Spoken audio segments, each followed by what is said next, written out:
You're listening to Dark Rain Chronicles.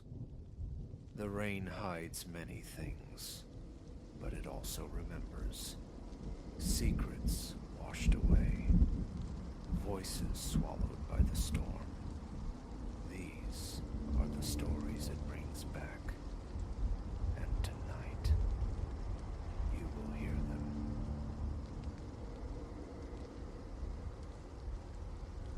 Sleep remains a luxury I can no longer afford. Therapy labels it trauma's echo, this persistent wakefulness. Perhaps. But what transpired that night beneath the canopy of Blackwood Ridge fractured my world, peeling back the veneer of the mundane to reveal something else. I need to cast these words onto the page, to drain this poison from my thoughts. Maybe then, quiet will return. It began, as such things often do, with foolishness fueled by cheap beer. 5 souls adrift on a current of celebration. Myself, Leo, Chloe, Reese, and Maya. Leo had snagged a promotion, reason enough for us to drown ourselves at the Rusty Mug. Amidst the boozy haze, someone slurred a challenge. A nocturnal trek through Blackwood Ridge. Barely a mile distant, the woods beckoned, and our intoxication painted recklessness as adventure. A chill had coiled around the night, the air hovering near 45 degrees, when we finally stumbled towards the tree line. My phone glowed 11:47 p.m. Above, a full moon presided, yet its light was largely devoured by the dense foliage, leaving us reliant on the weak beams of our phones. We navigated the path, a tangle of laughter and clumsy shoves, echoes bouncing strangely off the bark. "Careful!" Chloe shrieked as Leo feigned pushing her into the undergrowth. Their laughter chased itself through the timber. I trailed behind with Maya and Reese, the crunch of fallen leaves underfoot the only steady rhythm. Then, the silence descended, not gradually, but like a switch thrown, plunging the woods into an unnervating void. The insect thrum ceased, the breeze died utterly, even our own footfalls seemed swallowed by the sudden hush. "Wait," Maya halted, her voice thin. "Do you hear anything?" We froze. Nothing reached my ears initially. Then, subtle but distinct, a dry, scraping cadence, like desiccated claws testing the texture of bark. It emanated from the impenetrable blackness flanking the trail. "Just a possum, maybe," Reese offered, though the tremor in his voice betrayed him.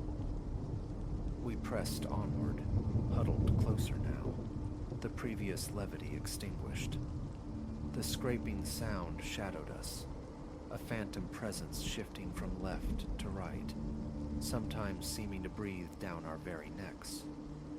Yet each time we spun around, lights stabbing into the gloom, there was only emptiness.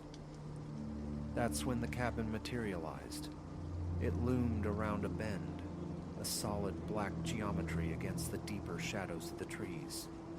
Perhaps 20 feet square, its log walls were ancient, the roof line sagging precariously. No windows pierced its facade, only a single door hanging askew on corroded hinges. "This is wrong," Leo breathed, his voice tight. He'd grown up near these woods, hiked them countless times. "It was never here," Chloe murmured. "Maybe we wandered off the path." I fumbled for my phone, seeking the reassurance of a map, but found only no service. A ripple of unease went through us as the others checked theirs, all inert, batteries inexplicably drained, despite being full when we left the bar. The scraping intensified, closer now. A flicker of movement, a distortion in the shadows between trees, registered in our peripheral vision. Without a word exchanged, instinct took over. We bolted towards the cabin. Leo reached the warp door first, wrenching it open with a tortured screech of metal. We spilled inside, Reese slamming it shut behind us, the sound echoing unnaturally in the confined space. Our phone beams sliced through the darkness, revealing a single, dirt-floored room. Barren, save for a decrepit wooden chair slumped in one corner, and, set into the earth, what looked chillingly like a trapdoor. The air was thick, cloying with the scent of damp soil, and something else. Something rank and unfamiliar. Oh, what in God's name is this place? Maya whispered, the words barely audible. Before an answer could form, footsteps began outside. Slow, measured, circling the structure. The log walls groaned softly, as if under immense pressure. Then came the whispering. Not human speech. Not any tongue I recognized. The phonetics were wrong, jagged with consonants, words that seemed to fold and writhe. A multitude of voices, drawing nearer, accelerating into a sibilant chorus. Chloe's fingers dug into my arm like talons. You hear that, right? Tell me you hear it. We have to leave, Reese stammered, taking a hesitant step towards the door. Instantly, the whispering ceased. The silence stretched, taut and heavy, for perhaps 5 heartbeats.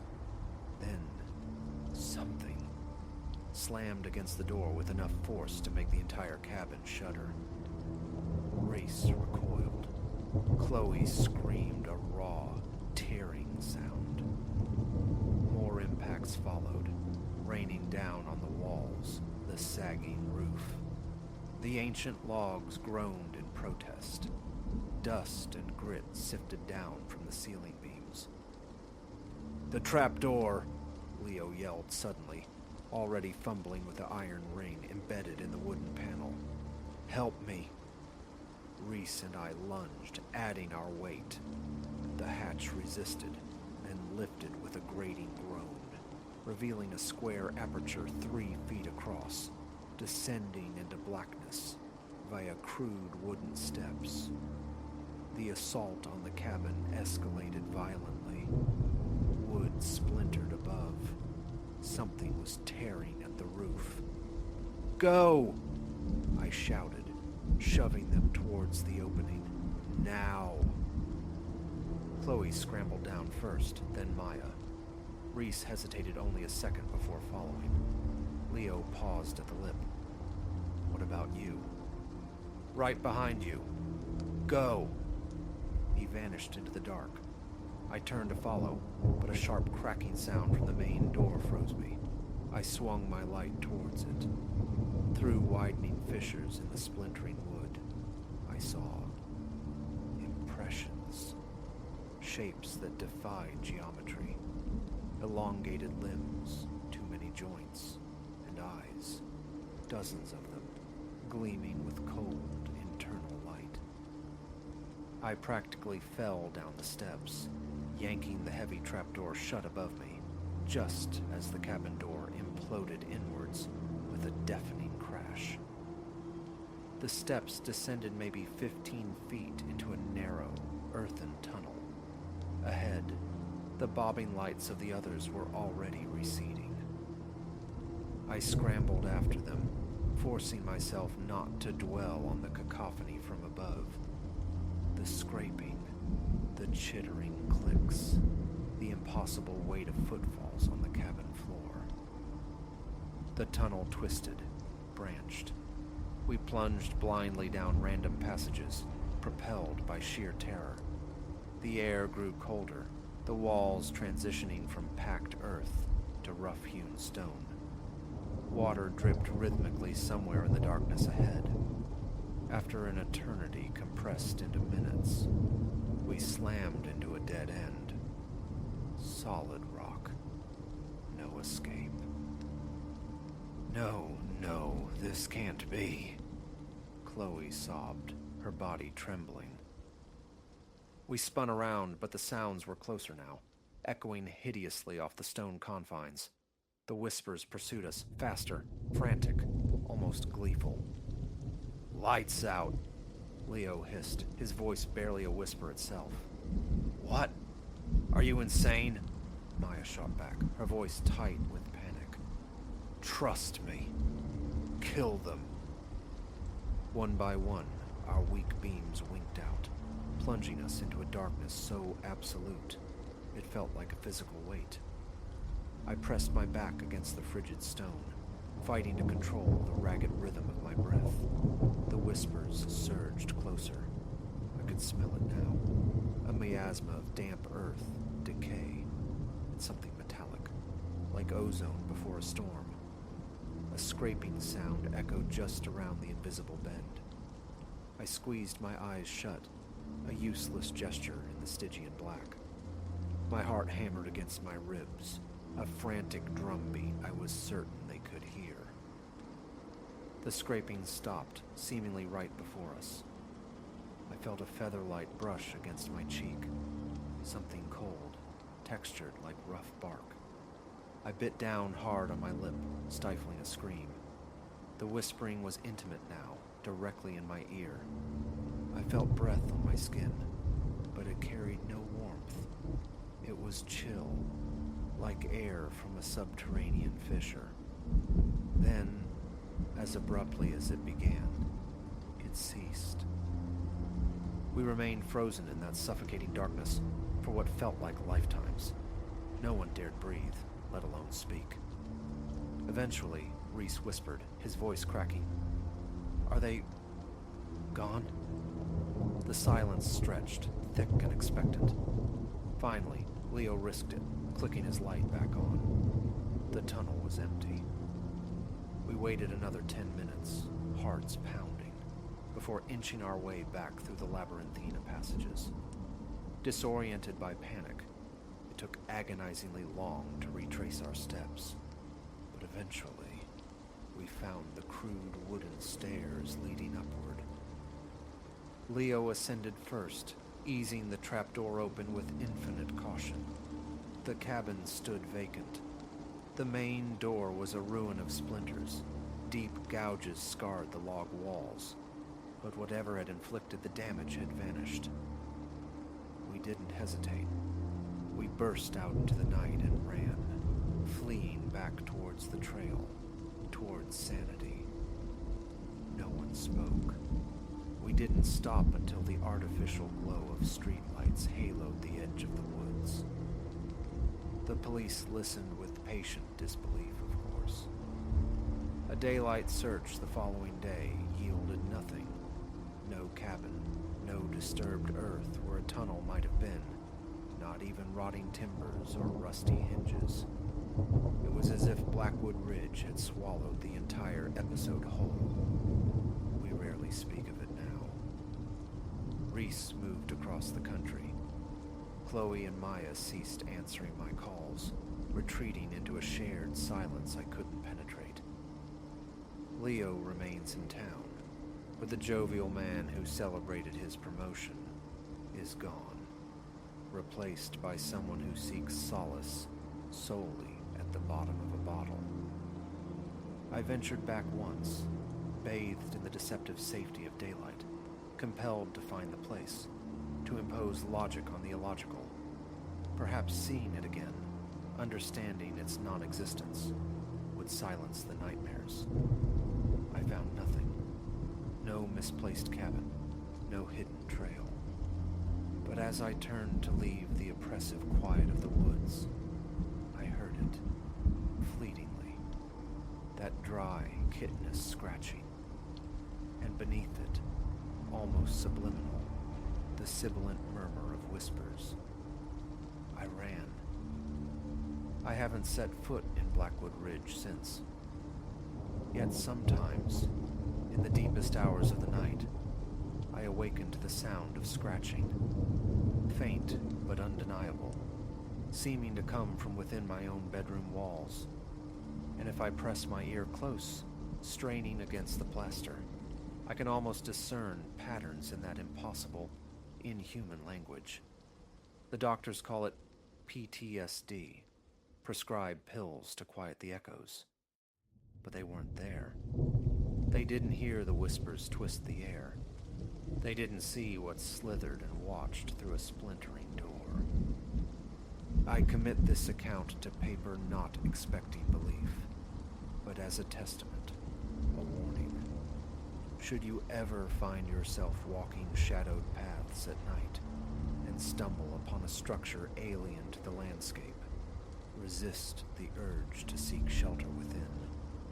Regardless of what terrors you perceive lurking in the darkness at your back, do not reach that threshold, because sometimes the entities dwelling in the cracks of our reality grow curious about us, and their curiosity is a consuming, dangerous thing.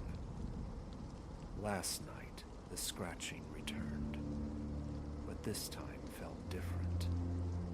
This time, amidst the guttural chorus, I understood a single, chilling word. They were whispering my name.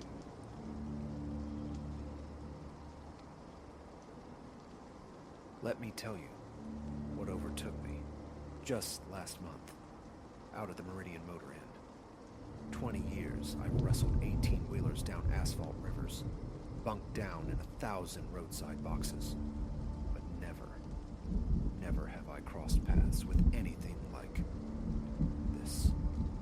I have to cage it in words now, you understand, because every time my eyelids shut or closed, that goddamn chair materializes in the darkness. It unspooled itself around 11 on a Tuesday night. I was piloting a load of furniture, Chicago bound for Kansas City, and my vision was blurring at the edges, the highway hypnosis taking hold. Interstate 70 out there in Missouri is a long ribbon thrown across emptiness, and the Sandman was wrestling me for the wheel. That's when I saw it. The Meridian's neon vacancy sign bleeding pink through an insistent mist. Below it, block letters promised shelter for $29 a night. Seemed fair enough for oblivion. The lot breathed vacancy. Just my rig, a pickup bleeding rust onto the cracked blacktop, and maybe 2 spectral sedans huddled against the gloom. The office air hung thick with stale cigarettes, trying and failing to surrender to pine disinfectant. The Nightman, a skeletal youth barely scraping 20, all sharp angles, bad skin, and lank hair, offered only the briefest flicker of acknowledgement from his phone's blue glow. One room, I managed, fishing for my wallet. He slid a registration card across the scarred formica. Cash, plastic. Plastic. I scrawled my details while he processed the visa, the pen tethered to the counter by a length of defiant fishing line. Room 207, he droned, slapping down a key attached to a plastic fob the size of a tarot card. Far end, right side, checkout's 11. Rain slicked the pavement as I trudged back to the Kenworth. I snagged my overnight duffel and the smaller grip holding the essentials: wallet, laptop, logbook. Wouldn't leave those vulnerable, not even in this forgotten fold of the map. Room 207 exhaled the scent of damp earth and forgotten things. The carpet, a faded memory of beige, clung grimly to the floor. Wallpaper curled away from the seams like dry lips. A queen bed slumped beneath a thin, brown coverlet. And there, a sentinel of worn wood, stood the chair, angled by the window beside a small table, hoisting a lamp with a drunkenly tilted shade. I dumped my bags onto the chair, a reflex, and commenced the ritual. Tested the locks, gave the bathroom a cursory inspection for overt biohazards, scanned the mattress edges. Satisfied, or perhaps just resigned, I cranked the heater. It shuddered awake, sighing warm, dust-laden breath into the room. The bed springs groaned a protest as I sat to wrestle off my boots, my spine singy with the ache of 10 hours clenched over the wheel. Muffled sitcom laughter seeped through the wall from the adjacent room. Rain tapped a hesitant rhythm against the window pane. A quick shower, sweats, and a tea. Alarm punched for 6 a.m. The pillow yielded like a sigh beneath my head, but exhaustion was a lead blanket. I remember my gaze snagging on the chair one last time before I killed the lamp. My bags formed a slumped silhouette of nylon and canvas upon its seat. 3:17 a.m. My eyes flew open, the clock radio's crimson digits burning onto my retinas. Something had fractured the sleep, but what? The neighbor's television was mute. The rain had ceased. Only the low thrum of the heater disturbed the profound quiet. Then, my focus locked onto the chair. My luggage wasn't on it anymore. It rested on the floor, placed with an unnerving neatness, side by side against the chair's legs. That wasn't the detail that sent ice tracing its way up my spine. The chair itself looked occupied. The flat wooden seat bore a distinct depression, shallow but undeniable, as if molded by unseen weight. The arms showed faint indentations where hands might grip. Yet, nothing. Only vacancy shaped by pressure. I lay utterly frozen, my breath caught tight in my chest. The impressions were significant. Whatever held court in that chair possessed adult mass, substance. And the air in the room had plummeted, easily 10 degrees colder than when I'd succumbed to sleep. My mind scrabbled for reason. Just dreaming. But the clock's numbers were too sharp, the heater's hum too persistent. The chair's wood is warped. No, it had looked solid. I moved the bag sleepwalking. Hadn't done that since I was 8. Besides, the cold was real, a palpable thing. And deeper than the cold, the undeniable presence of another consciousness sharing the space. Headlights from a passing car swept the far wall, a brief, cinematic illumination. In that fleeting wash of light, I swear I saw the chair subtly adjust, a minute shift, as if its unseen occupant resettled. My heart hammered a frantic rhythm against my ribs. Sweat bloomed on my brow despite the chill.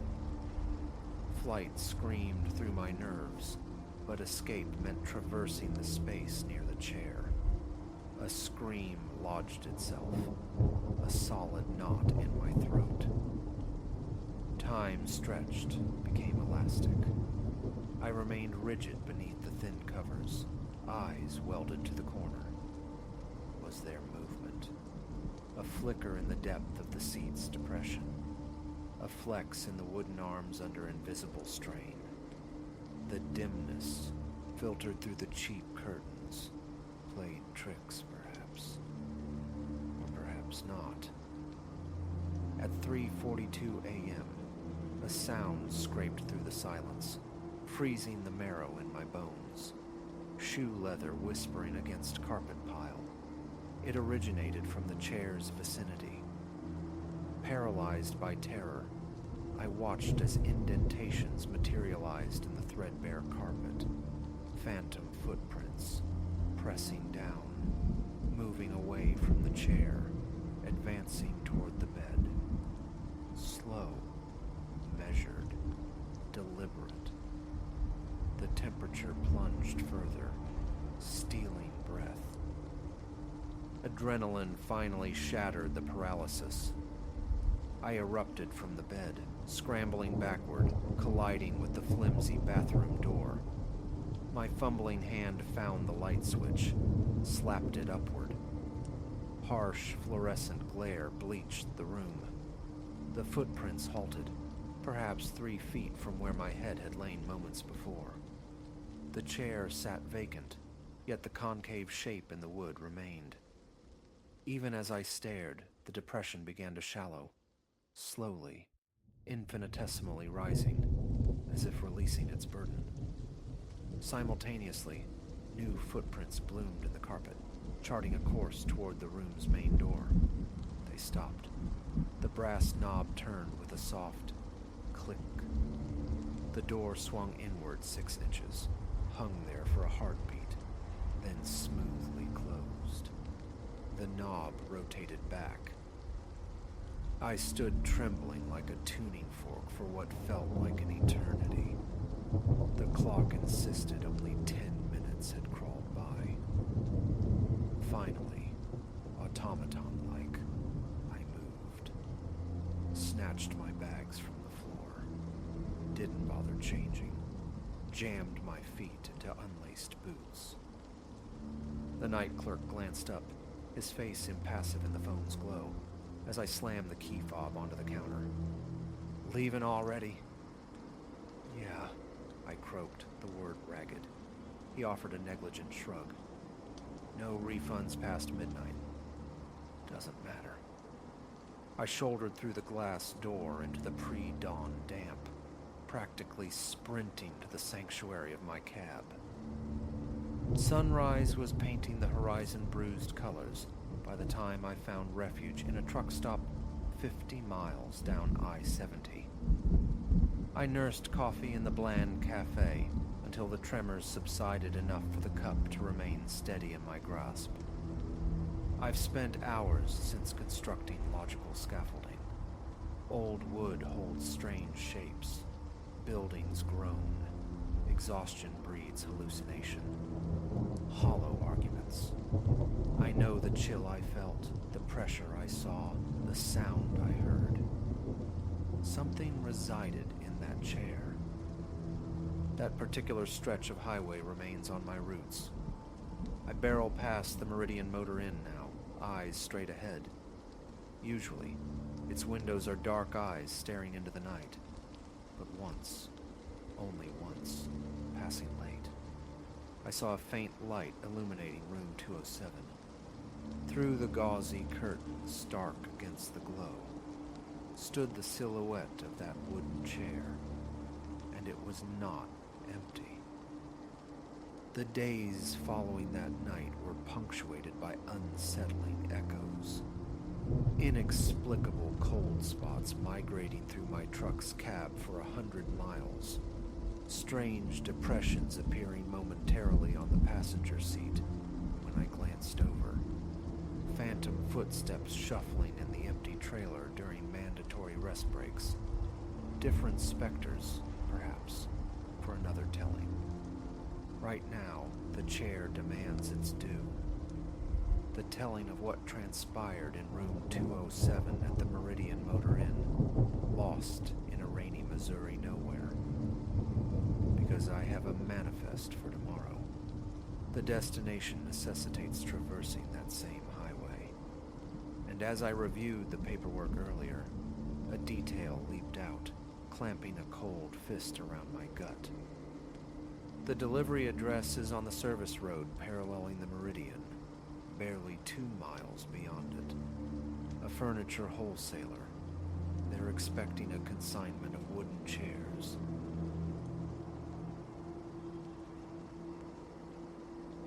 Hours bled into the asphalt ribbon unfurling before me, a relentless push through the dark. No map guided my flight, no destination beckoned. Only a profound weariness, a bone-deep exhaustion, with the familiar contours of my own life, propelled the car forward. It was a desperate need for elsewhere. Anywhere but the suffocating stillness I'd left behind.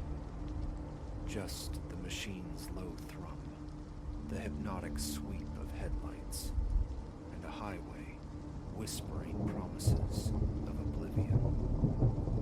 Then, near the witching hour, a bloom of artificial light against the oppressive velvet black. A solitary diner, clinging to the roadside like a stubborn barnacle.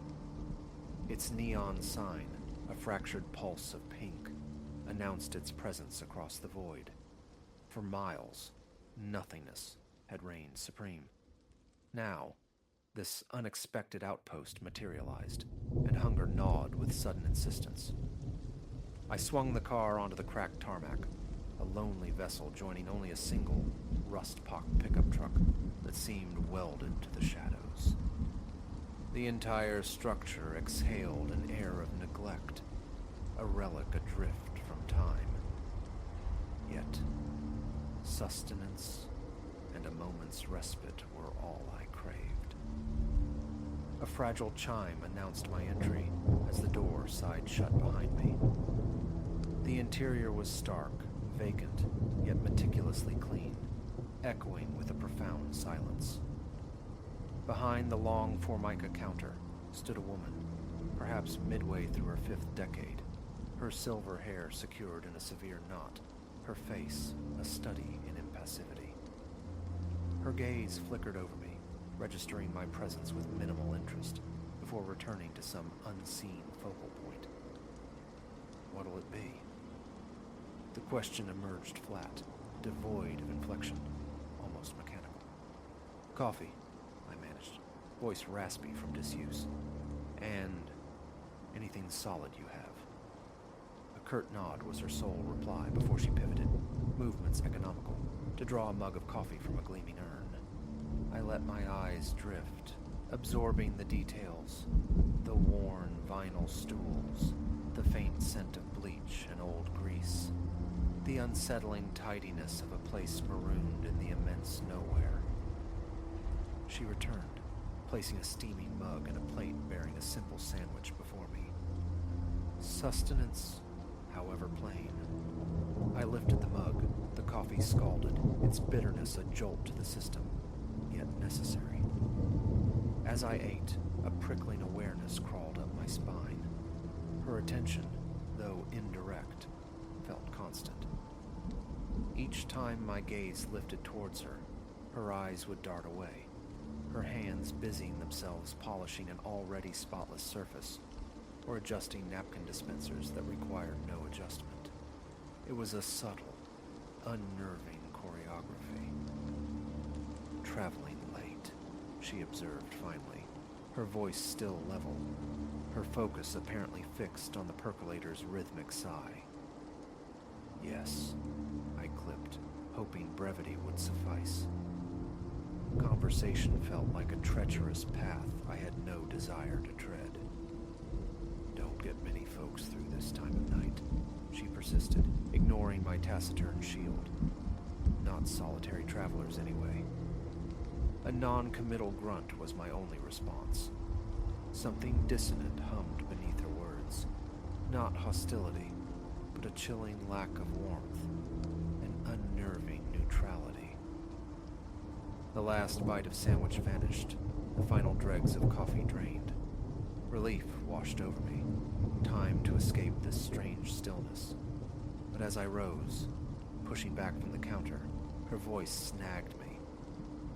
"Best be careful out there," she murmured, the volume dropping, intimate yet cold.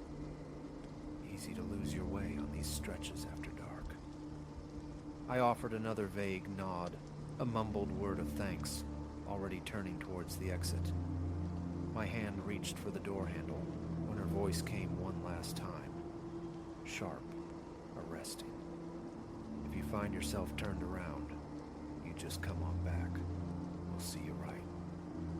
A peculiar resonance in her tone made me pause, a flicker of warning, but fatigue and the urge to flee dismissed it as paranoia. Late hour, tired mind, misplaced pleasantries. Back in the car's familiar cocoon, the engine coughed to life, shattering the quiet.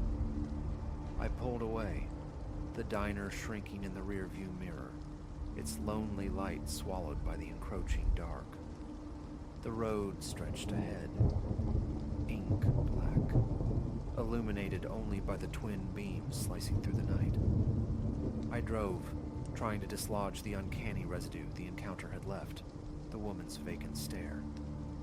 10 minutes ticked by, marked only by the tire's drone. Then, a disquieting flicker of recognition. A landmark, a peculiarly shaped tree, a road sign I distinctly recalled passing earlier. A frown creased my brow. My phone, predictably, displayed no signal, offering no digital reassurance. I pressed on, dismissing it as disorientation, a trick of the exhausted mind. Yet, minutes later, the impossible solidified ahead, a familiar, fractured pink glow coalescing in the distance. The diner. The same diner I had departed only moments before. My grip tightened on the wheel, knuckles white, a glacial tremor tracing my spine. I had driven straight, unwavering. A loop was impossible on this featureless highway. Yet, there it stood. I coasted back into the desolate lot, staring. Identical. The flickering sign, the spectral light bathing the lonely building, the ancient pickup slumbering in its designated spot. A ragged breath escaped me. There had to be a turn missed, a hidden curve, some logical explanation eroded by fatigue. It had to be. Exiting the car felt like stepping onto a stage for a play I hadn't rehearsed. The bell above the door offered its frail, mocking jingle. And there she was, Agnes, poised behind the counter, precisely as before, her expression an unreadable mask. Back. So soon. The question hung in the sterile air, utterly devoid of surprise.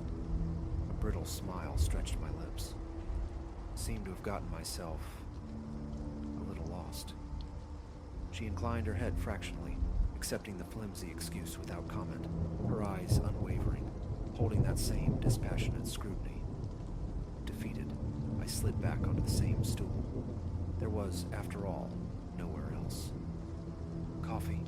She inquired, hand already moving towards the urn. Please, I heard myself say, striving for a steady tone. She poured, the dark liquid filling the mug, placing it before me. I raised it, hoping the caffeine shock might dispel the encroaching nightmare. The taste was identical. Acrid, potent, unsettlingly familiar. My stomach churned. I set the cup down. My gaze drifted, snagging on the clock mounted above the pass-through. Its hands were static, frozen at the exact time I had first entered. A cold sweat beaded on my neck, the silence amplifying the frantic thudding of my chest. Everything all right? Agnes's voice sliced through the paralysis. Fine, I blurted, forcing the smile again. Just tired. She nodded slowly, but her eyes held a flicker of something else now. Not quite pity, but a knowing weariness, as if she recognized a pattern I was only beginning to perceive. I drained the coffee, the bitterness coating my tongue. Staying felt unbearable. Thanks again, I said, pushing away from the counter, desperate for motion, for escape. Think I'll try my luck again. She merely watched, impassive, as I retreated. The bell chimed my exit into the oppressive night.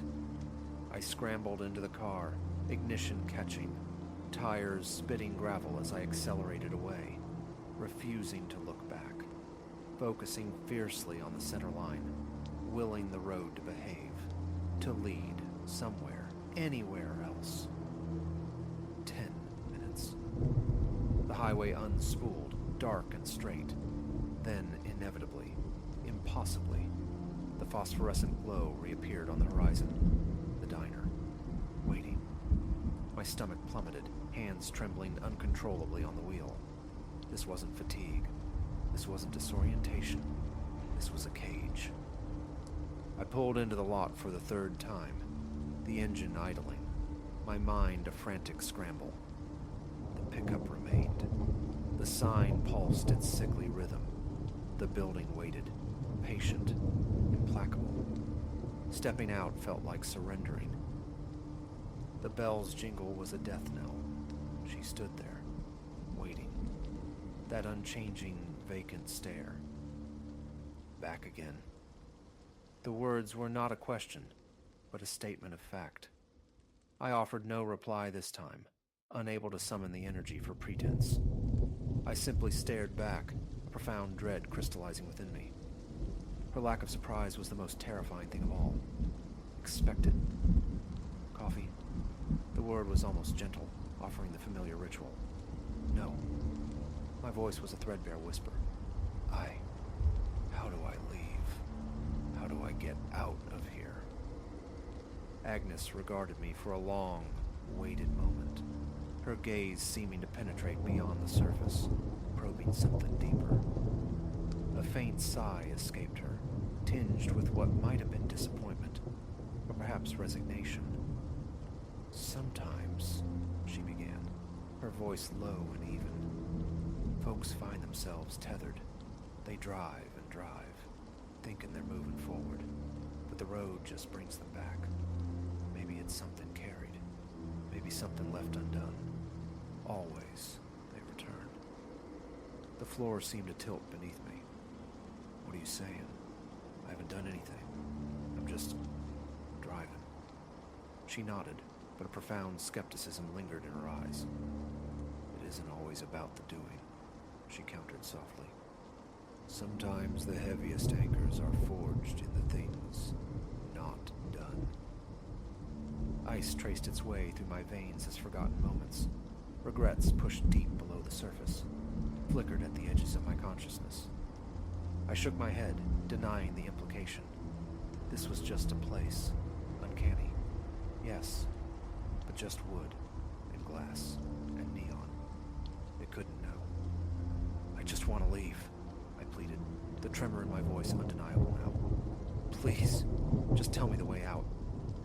She held my gaze for another eternity, her face an unreadable cipher. Then, a slow, deliberate nod. Get back in your vehicle, she instructed, her tone flat, precise. Drive straight. Resist the urge to turn. Do not look behind you. And perhaps the road will release you. I didn't wait for another word. I pivoted, fled through the door, the bell's final chime echoing like a closing lock. Inside the car, engine roaring, I took a shuddering breath, gripping the wheel with fierce determination. I pulled out, eyes fixed forward, forcing down the rising panic, the urge to glance in the mirror. Straight ahead. Don't turn. Don't look back. I drove, the miles devoured by the headlights, hope warring with terror. 10 minutes passed. Then, shimmering in the immense darkness ahead, a familiar, fractured pink glow began to coalesce. The diner. Waiting.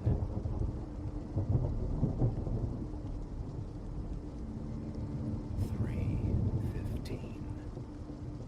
The dead center of the night, precisely when the bedside clock digits solidified into that unholy trinity, my telephone split the stillness.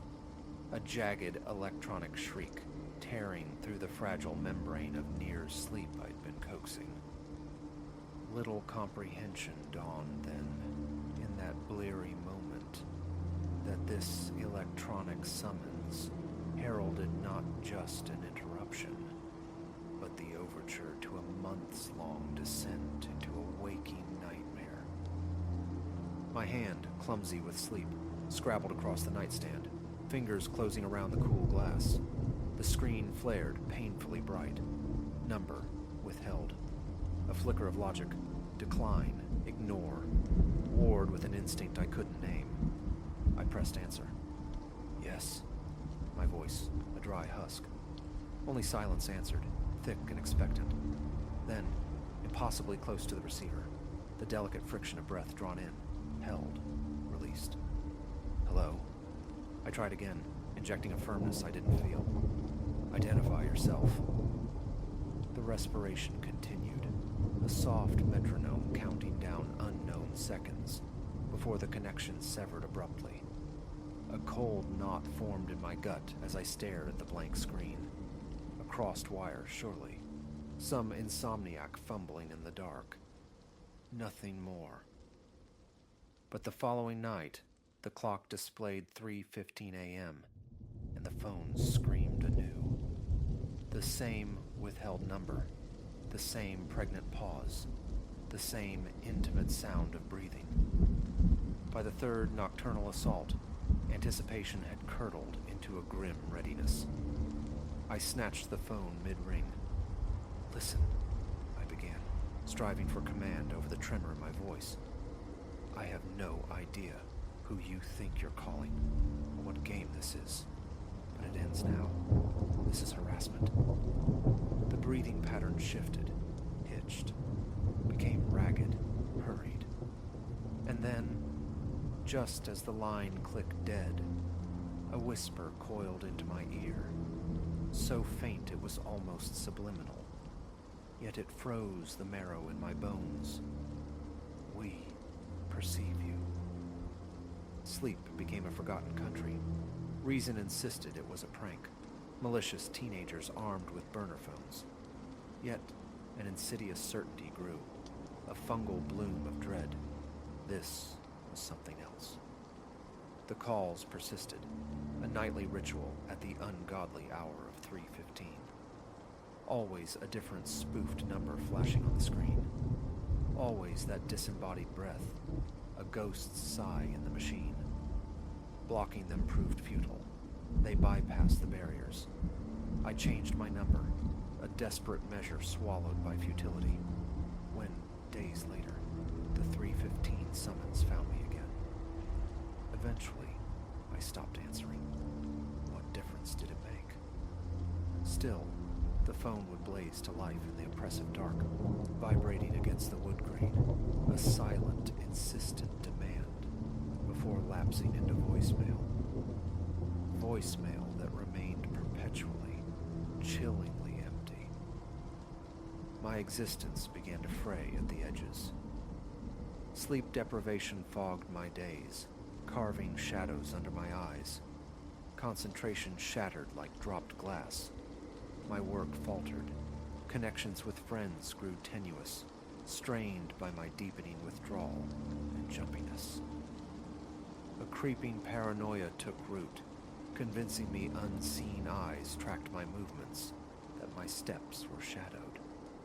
I sought help from the authorities, presenting my fragmented story, the log of phantom calls. They offered sympathetic shrugs, bureaucratic helplessness. No overt threats, no tangible proof.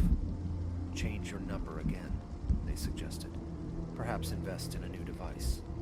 Hollow advice against a presence that felt increasingly spectral, untraceable.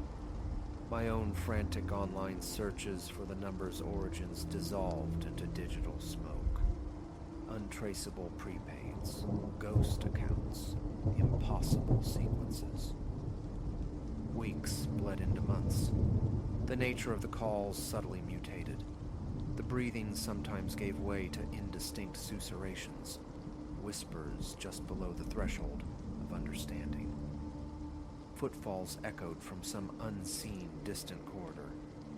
Once, terrifyingly, I heard a faint, distorted echo of my own voice, as if flung back at me across a vast, empty space. I began a new ritual, staying awake, waiting, needing to experience the call, to contain it within those few seconds. My life contracted, revolving entirely around that 3:15 a.m. appointment with the unknown. My job vanished. The apartment became a sealed crypt. Windows were draped, taped. Any aperture a potential conduit for the watchers, I felt, were intrinsically linked to the calls. Friends attempted interventions, their concerned faces blurring at the edge of my self-imposed isolation. How could I articulate this creeping insanity without sounding irrevocably broken? Then, a shift in the pattern. One night, 3:15 arrived. The phone vibrated. I answered out of ingrained compulsion. No breath this time.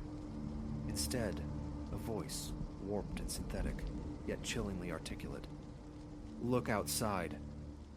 My heart seized, a frantic bird trapped in my ribs. Trembling fingers parted the heavy curtain just enough to peer down. Onto the street below, bathed in the sickly yellow cast of the lamps, stood a figure, utterly still. Its head was tilted upwards, directly at my window. Even across the distance in the gloom, I could discern the object held to its ear. A phone. The curtain fell back as I recoiled, the handset tumbling from my grasp, clattering against the floorboards. Not real. This couldn't be real. A hallucination born of fear and sleeplessness. But the following night, it was there again, and the next. Sometimes beneath the oak tree, sometimes across the street, sometimes closer. Always watching, always calling. Sleep became an impossibility. Days dissolved into a gray fog of exhaustion and hypervigilance. Every sudden noise a potential attack. And each night at 3:15, the ritual. Answer. Look. See the silent sentinel. This existence was unsustainable. Something had to break. So, one night, fueled by a potent cocktail of desperation and profound fatigue, I committed an act of profound recklessness. When 3:15 struck and the figure materialized below, I descended. Down the stairs, out the door, into the cool night air, my pulse a frantic drum against my sternum.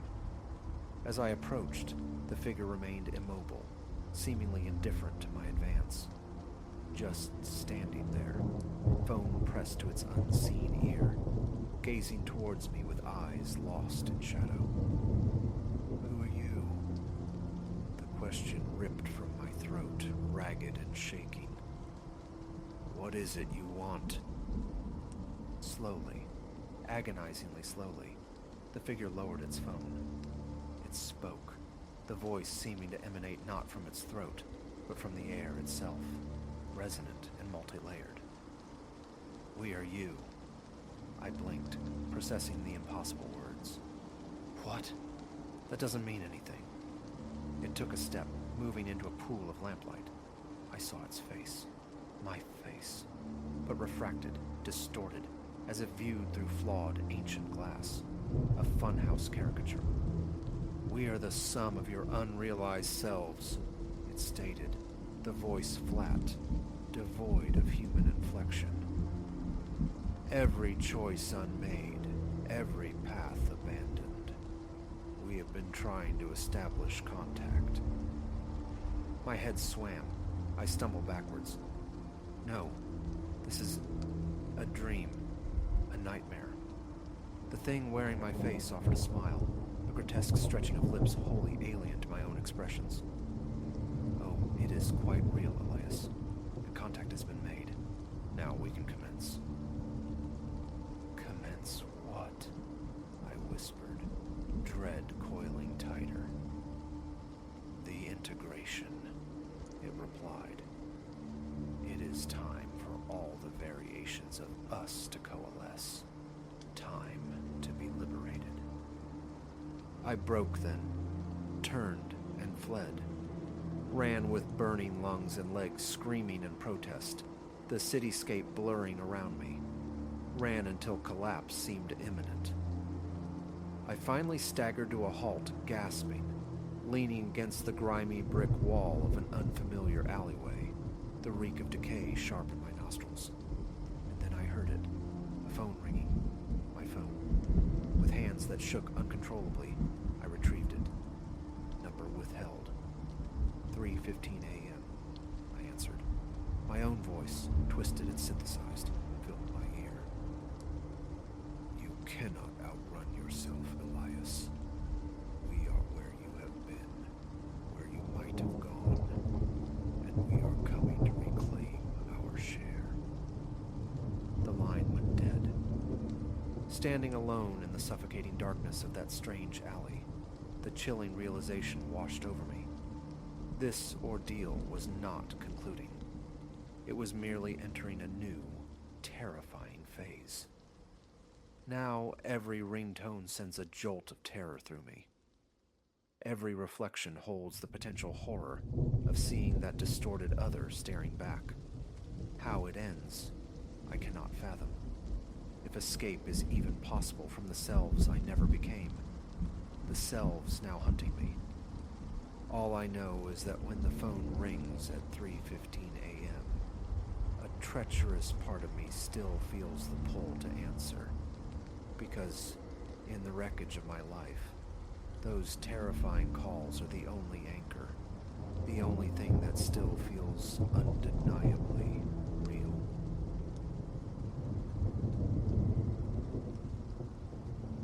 Even now, recalling the night the world tilted on its axis sends a cold spider walk up my spine.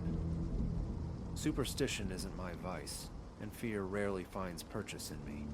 Yet this edifice, this heap of bricks and dormant lives, burrows deep. Its silence is profound, almost suffocating. Solitude suits me, so initially the hush felt like sanctuary. But then came the aberrations next door, whispers of wrongness I could no longer dismiss.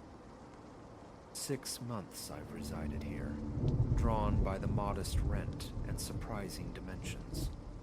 The walls possess a reassuring thickness, ceilings stretch high, and the corridor lamps engage in fits of epileptic flickering. Neighbors are spectral figures, glimpsed hauling provisions or vanishing toward unseen labors. Doors invariably sealed, voices muted. It's a geography of averted gazes and self-containment. Precisely the anonymity I craved. The adjacent dwelling, to my right along the passage, presents a door indistinguishable from its brethren, painted the color of old bone, chipped near the threshold. A cyclopean peephole stares blankly, obscured from within. My own attempts to penetrate its darkness yielded nothing. Always, perpetual night seemed to reign inside. My first assumption involved nocturnal employment, some soul whose rhythms ran counter to the sun. I never witnessed ingress or egress, rationalizing they must slip away during the deepest hours. Yet discrepancies began to snag at the edges of my perception. Sometimes, very late, a frail luminescence would bleed through a sliver in the curtains. This was the first discordant note, for the apartment radiated vacancy. Blinds perpetually drawn tight, save for that slim lateral gap spilling a filament of light. Someone must dwell there, I reasoned, perhaps a hermit shunning daylight. Still, the utter stillness defied explanation.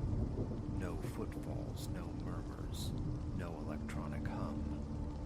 Only that transient glow, extinguishing itself moments after appearing. One night, the clock hands nearing 2, music surfaced. Faint, languid jazz, seeping through the shared wall. I sat reading in my living area when the melody drifted in, a ghost of sound. It persisted for perhaps 20 seconds, then dissolved. Pressing an ear flat against the cool plaster, I strained for any subsequent noise, but the profound quietude had reclaimed its territory.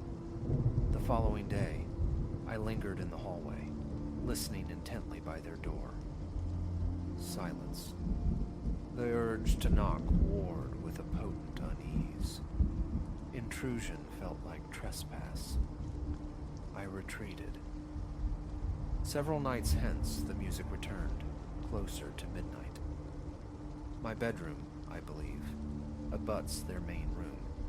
The jazz motif, clearer this time, slightly amplified yet still restrained, lingered longer than before. I moved to my window, scanning the street below for an external source. Nothing stirred.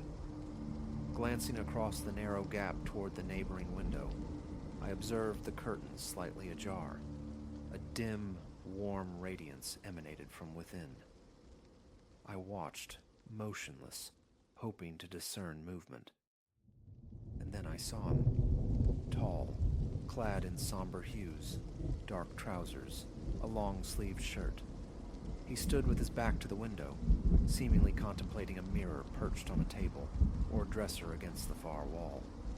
A mundane act, perhaps adjusting his appearance. But then, a detail seized my attention, tightening a cold fist around my gut. His reflection deviated. The man's shoulders rose, the intake of a deep breath, yet the mirrored figure's posture remained unchanged. His right hand lifted toward his face, a gesture of wiping sweat perhaps, or rubbing his jaw, while the reflection's arm hung dormant at its side. A sudden, icy current traced my limbs. Disbelief warred with vision. I blinked repeatedly, searching for trickery. A second occupant, an optical illusion born of angled glass. But no, the reflection was his perfect duplicate in stature, silhouette, attire, except it mimicked nothing. And then, its head turned. I froze solid. The reflection's face pivoted, gazing directly out the window. It felt aimed squarely at me, though the man himself hadn't shifted his stance an inch. My heart hammered against my ribs. A dull ache bloomed in my stomach. Immobilized, terrified to retreat, I felt the reflection's scrutiny like a physical weight, piercing and aware. A silent scream lodged in my throat. The man before the mirror remained oblivious, facing inward, while his duplicate stared outward. Then, the reflection's mouth stretched, widening into something that might have been a smile, or the prelude to speech. A soft groan echoed from the adjoining space, and simultaneously, the light winked out. The window became a black rectangle. The music ceased in the same instant. I stood transfixed, staring into that void, breath coming in ragged bursts. Sweat beaded on my brow. A tremor ran through my hands, forcing me to sink onto the edge of my bed. For a long interval, my gaze fixed on the floorboards, mind scrambling for logical footholds that crumbled as soon as they formed. Sleep offered no refuge that night. Come morning, I made straight for the caretaker's office. Silas, a man whose face seemed carved from weathered wood, listened with polite confusion as I relayed the unsettling events next door. He informed me, quite plainly, that the unit had stood vacant for years. Had a new tenant moved in unknown to him? Someone possessing a spare key? No, he insisted. The apartment was unoccupied, showing me records confirming the last resident departed 5, possibly 6 years prior. The owner had listed it for sale, unsuccessfully. Silas offered to accompany me to inspect the door. Upstairs, his knock elicited only silence. He inserted the master key. The lock resisted, jammed partway. Unwilling to force entry without the owner's consent, he apologized, promising to investigate further. I returned to my rooms, adrift in frustration and a deepening sense of dread. The lights, the music, the impossible figure at the mirror. These were not figments. That evening, I sought distraction, television, a microwaved meal, an early retreat to bed around 11.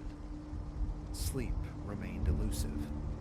Every creak in the corridor sent jolts through my system, my hearing strained, attuned to the slightest sound from the adjacent void. Near midnight, a soft thud resonated against the shared wall, subtle, like like a palm or shoulder pressed against the plaster. I rose, switched on a dim lamp, and positioned myself near the wall, ear pressed close. A faint scraping followed, the sound of fabric against drywall. Then, the jazz reappeared, barely audible. My chest constricted. Stepping back, I clutched my phone, debating a late call to Silas, deterred by the hour and a rising tide of self-consciousness. Was I succumbing to paranoia? The melody ebbed away after a few moments. Compelled, I approached my window once more. The neighboring apartment remained shrouded in darkness. I stared at the closed curtain, pulse thrumming. Suddenly, a single thread of light flickered into existence. A lamp, perhaps, or an overhead fixture, illuminating the room with a weak, uncertain glow. The curtain, still mostly drawn, afforded a narrow view. Keeping my own form hidden, I edged closer. I glimpsed him again. The man, occupying the same space near the phantom mirror. This time, only his torso and shoulders were visible. His right arm moved with deliberate slowness, as if retrieving an object from the unseen table.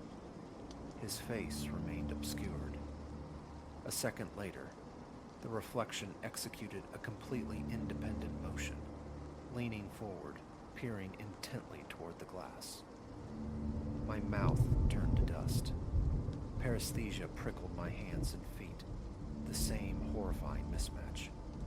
Then, the reflection swiveled its head toward the window, pausing as if scanning the darkness outside. I ducked instinctively, heart pounding a frantic rhythm against my ribs, terrified of being seen again. Breath hitched in my throat. Cautiously, I peeked above the sill. The reflection's head remained oriented in my direction, while the man's physical form seemed fixed on the mirror. The dissonance was maddening.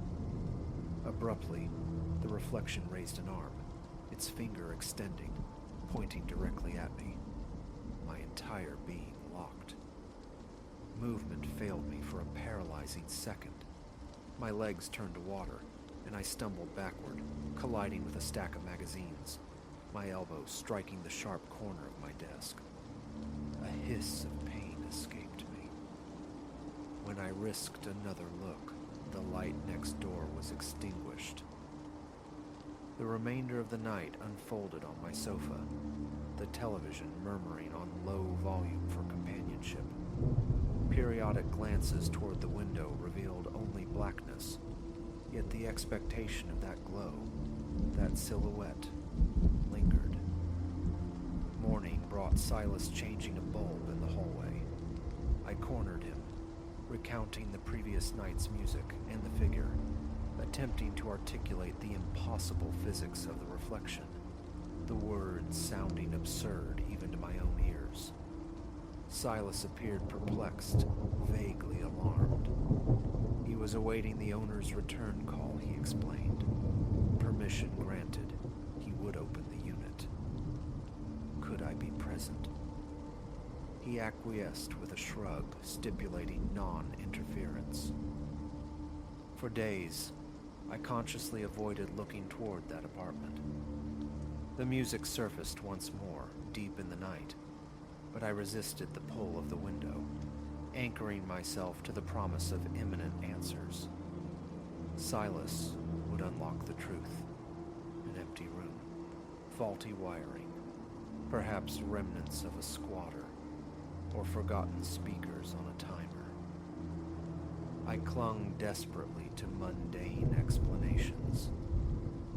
Finally, Tuesday morning arrived with Silas rapping on my door, keys jangling. He'd secured permission. We proceeded to the adjacent unit. The master key turned smoothly this time. The door swung inward an inch, then stopped, obstructed. Silas applied pressure. It yielded with a grating scrape, revealing a small barricade of aged cardboard boxes. Dust motes danced like phantoms in the invading light. Inside, dereliction reigned. Stale air hung heavy. The hardwood floor showed fissures and neglect. We moved through the living space, searching for any sign of occupancy. Nothing. No furniture save a single, dust-laden table in one corner. No chairs, no sofa, no bed in the sleeping quarters. Kitchen cupboards gaped empty. Water stains mapped the walls like ancient continents. Silas pulled open the blinds, admitting weak daylight. I scanned for a mirror. None existed. A knot tightened in my stomach. The apartment was precisely as Silas maintained. Vacant. Not a shred of evidence suggested habitation. No bedding, no clothing, no devices. The sole anomaly was a faint, lingering aroma near one corner of the living room, reminiscent of old cologne or decaying flowers. I approached the window facing my own. Its curtain, thick and grimy, sagged precariously, half detached from its rod. Pulling it aside, I confirmed the direct line of sight to my bedroom window. I pictured myself standing there, watching. My gaze drifted to the corner where I'd repeatedly seen the tall figure. No mirror, no table, nothing but faint, dusty footprints. Hours, perhaps, or vestiges of the long departed. Indeterminate.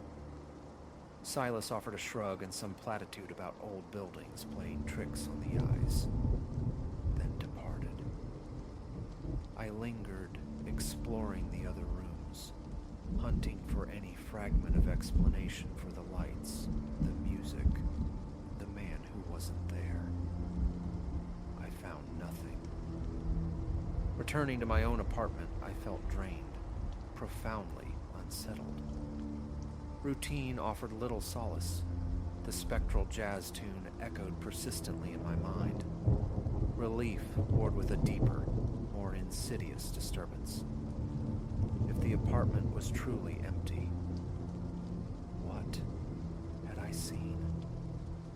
That night, steeling myself, I looked out my window around 11. The apartment opposite remained dark. The curtain, disturbed during our inspection, hung open. Only the unlit room across the way. A measure of calm settled over me. Perhaps the strange interlude had concluded. But just as I turned away, a light flickered on within that living room. Undeniably.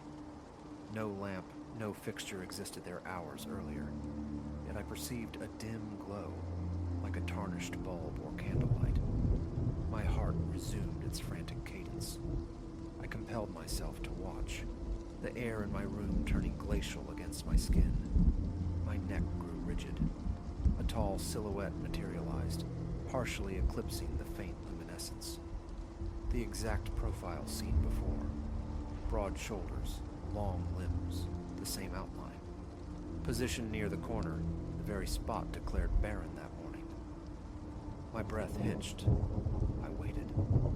A moment later, it turned just enough to reveal its profile against the gloom. Details remained elusive, only the general contours. It was unequivocally looking toward me. Though its eyes were invisible, I felt their focus. The fine hairs on my arms lifted. My legs felt unstable. I fumbled for my phone, not to call, merely to hold, paralyzed by uncertainty. The figure stepped laterally, seemingly moving toward the window, not closer, but parallel to it. It paused. The music began anew, faint, scratchy, like a worn vinyl record. My heart hammered violently. Escape felt impossible. My gaze remained locked. The figure slowly elevated an arm, index finger extended, aimed directly, unequivocally, at me. It knew. It saw me. I recoiled, my phone slipping from nerveless fingers to clatter on the floor. When I looked up again, darkness had reclaimed the window opposite. The light, the silhouette extinguished. The music gone. Only silence remained. I stood rooted, pulse throbbing in my temples, staring at that empty window for what felt like an eternity, but was likely mere minutes. How? After finding nothing inside mere hours before. Now, recounting this, answers remain elusive. Silas swears the unit is empty. No official explanation has surfaced. I haven't ventured back inside. I skirt that door after dark. Moving is a financial impossibility, and a stubborn sliver of hope persists, whispering of some overlooked rational cause. Yet the memory of that reflection turning, the pointed finger, impossible witnessed realities, refuses to fade. Sleep is a fraught territory. Closing my eyes invites the phantom jazz, the sickly glow bleeding through fabric. Sometimes I wake slick with sweat, convinced a presence stands just beyond the plaster. But courage mustered, checks reveal only darkness.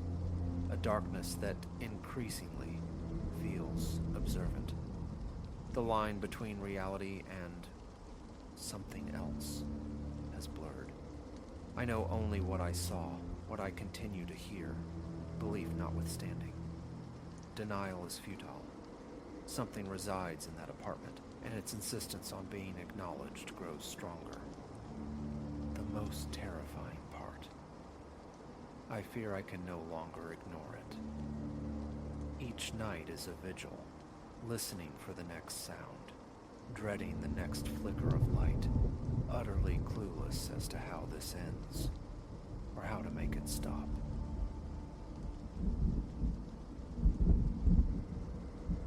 My knuckles shone white, clamped tight around the steering wheel, as the rental car's high beams tore through a blackness so absolute, it felt tangible. For hours, this desolate track had unspooled beneath me, asphalt crumbling to fractured stone under the tires. The navigation on my phone had been a blank screen for the better part of an hour. No signal, no guiding lights, nothing but the ragged rhythm of my own breathing and the gaunt silhouettes of old fences leaning roadside, as if poised to impart some grave secret through the glass. I, Elias, was here on business, a negotiation concerning a small factory town, far from anywhere familiar. I'd promised my family I'd return by the weekend. Now midnight had bled into the small hours, the main highway a distant memory, perhaps a figment. The longer I drove, the more the night seemed to press inward, a physical weight constricting my chest. A bead of sweat carved a path down my temple, defying the cool air. I should have sought refuge hours ago, taken a room in the last town flickering with life, but the urge to shorten the journey had overridden sense. A costly error. Every instinct vibrated with wrongness. Slowing the car, I strained my eyes into the gloom beyond the headlights' reach. And then, off to the right, a congregation of dark shapes, rooflines stark against the moonless void. I eased onto the shoulder, the engine settling into a low murmur. The settlement, too large for a solitary farm, appeared utterly forsaken. A few timber houses stood sentinel, their windows like vacant eyes or sealed with blind planks. A dilapidated inn sign listed precariously, its inscription illegible in the profound dark.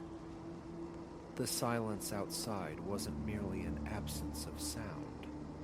It had substance, density. I cut the engine. The world shrank to the frantic pulse hammering within my own ribs. Emerging from the car, I felt the gravel crunch loudly underfoot. Hello. My voice sounded thin, alien, swallowed whole by the stillness. No answer came. The ground tilted subtly beneath my feet. A rusted gate groaned open at my push, admitting me into what might have once served as a town square. The beam from my flashlight trembled, playing across warped doors and blistered paint. The architecture spoke of a bygone century, steeped in neglect. Dust lay like a shroud. Cobwebs hung like morbid decorations. The air was thick with the scent of old wood and decay, a dry, stale perfume that tightened my throat. I tried one door. It held fast. Another yielded with a low moan, revealing a narrow passage and a deserted parlor frozen in time. I stepped inside, each footfall stirring clouds of dust motes that danced in the torchlight. Remnants of life remained. A table still draped in rotting lace, a sofa disgorging its stuffing. Opposite me hung an oval mirror in a cracked frame, its glass so filmed with grime it barely reflected the light. I had no desire to see myself mirrored in this place. A prickling sensation crawled up the back of my neck, the distinct feeling of being observed. Yet the dust lay smooth, unmarked by recent passage. The silence pressed down, intolerable. "Anyone here?" I whispered, the question absorbed by the waiting house. And then I heard it, the faintest resonance, a single, clear bell tone sounding somewhere outside. I froze, mouth dry, and retreated back onto the uneven street. The bell chimed again, followed moments later by a second, higher-pitched note. The sound originated deeper within the cluster of buildings. Drawn by an invisible current, my heart pounding a heavy rhythm, I followed the sound. Rounding a corner choked with weeds, I found myself in a narrow lane. There, tied with frayed rope to a leaning wooden post, hung a small bell. No wire ran to it, no breeze stirred the stagnant air, yet it swayed almost imperceptibly. Its delicate chime, though soft, sent a cold shiver down my spine. Further along, another bell was perched bizarrely atop a chimney, like some grotesque weather vane. It answered the first with a different tone, initiating a strange dialogue.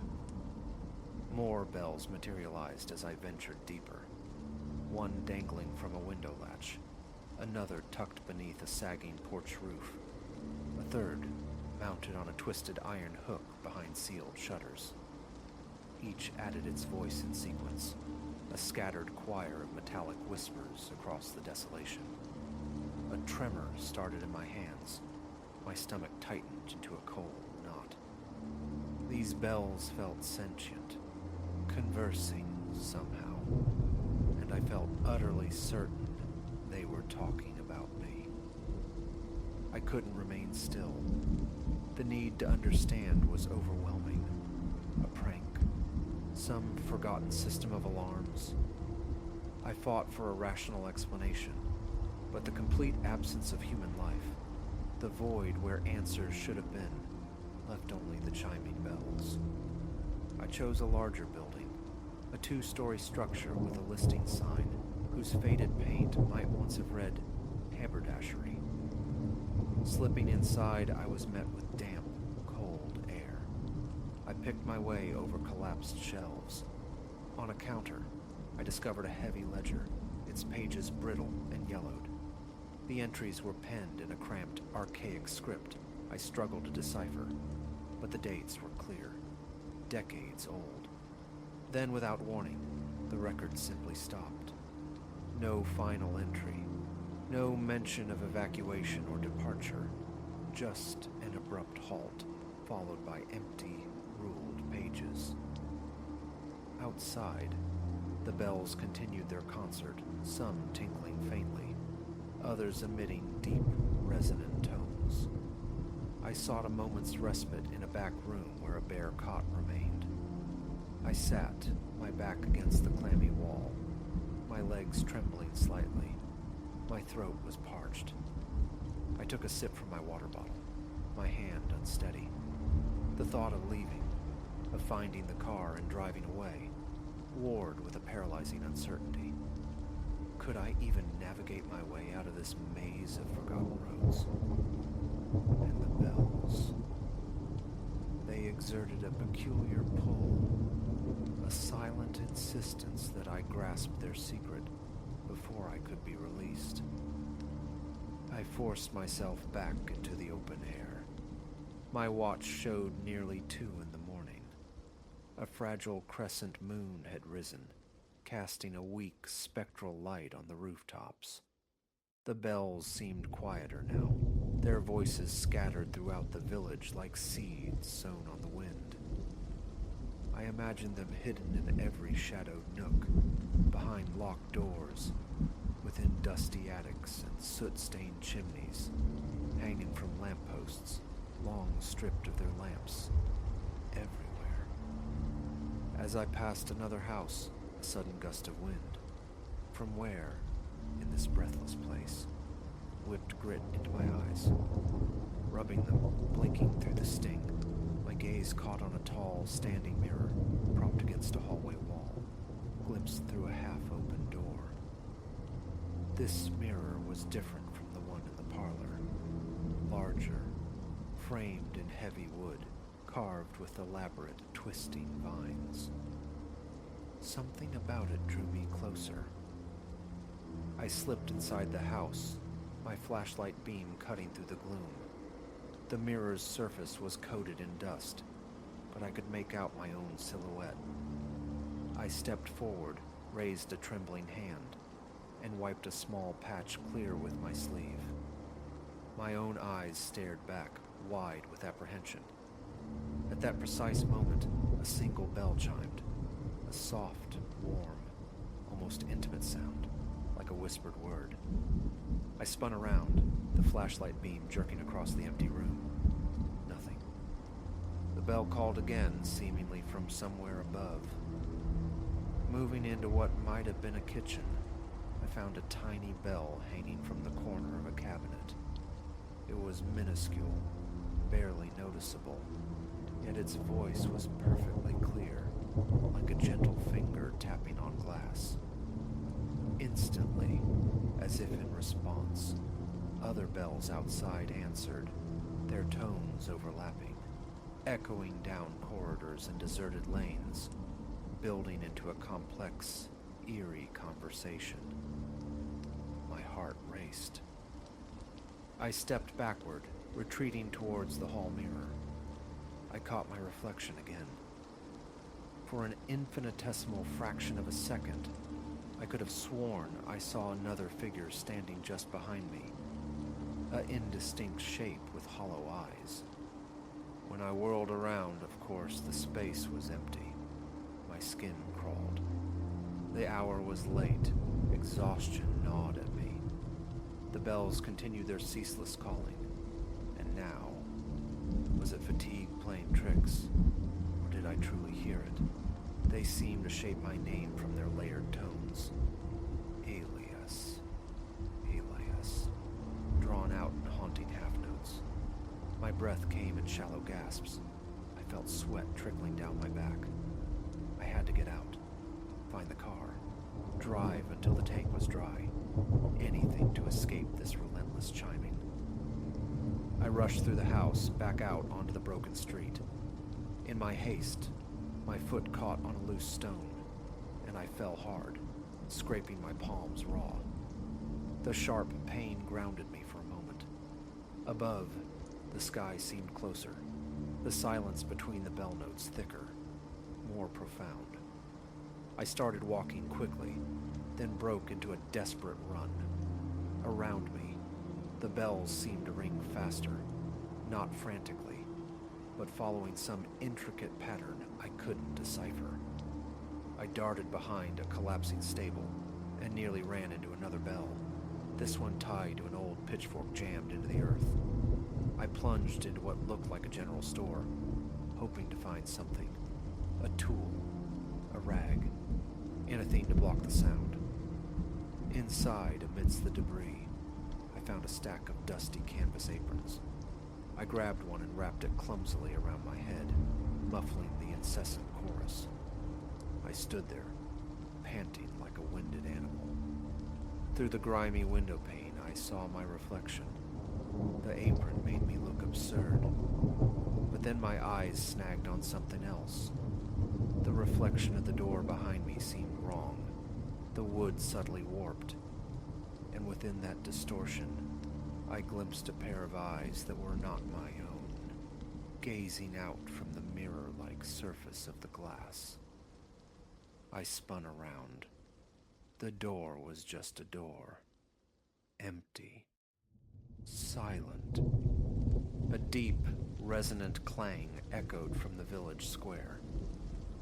Tearing the apron from my head, I followed the sound, driven now by a strange amalgam of terror and compulsive curiosity. At the very center of this silent place stood a tall pole surmounted by a large bell. It was bigger than the others, heavy and ancient-looking, perhaps a church bell from a forgotten time. I walked towards it, my legs shaky. Behind me, I sensed movement, a subtle shift in the shadows, but when I turned, there was only darkness. Then, all the bells, large and small, began to chime again, more slowly this time, their voices layering into a low, pervasive hum that seemed to vibrate deep within my chest. My heart pounded in unwilling rhythm with it. I couldn't shake the overwhelming sensation of being watched, scrutinized by 1,000 invisible eyes, peering from behind darkened windows and crumbling eaves. My skin tingled as if overrun by unseen insects. Taking a deep, shuddering breath, I knew my only option was to flee. I stumbled back down the main street, past the rows of silent houses and vacant doorways, listening as the sound of the bells gradually faded with each step. Finally, I reached my car. The relief was palpable, like cool water on scorched skin.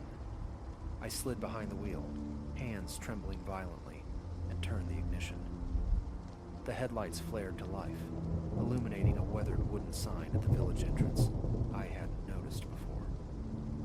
In the reflective surface of the windshield, which now felt uncannily like another mirror, I caught a fleeting glimpse of something pale moving amongst the buildings in the distance. The bells offered one final, unified chime. My name. I was certain of it now, and then fell, utterly silent. I slammed my foot on the accelerator, the engine roaring defiance against the hush, and pulled away. I did not look back. Once I found an open road again, miles from that place, I realized my hands were still shaking uncontrollably. A tightness gripped my chest, and a persistent buzzing filled my ears that no amount of rushing night air could dispel. I kept checking the rearview mirror, convinced I would see something in pursuit. A shadowy figure, a floating bell, a distorted face leering from the darkness. But there was nothing. Only the empty road and the indelible memory of that eerie village, its phantom chorus, and the constant, unnerving sensation of invisible eyes tracking my every move.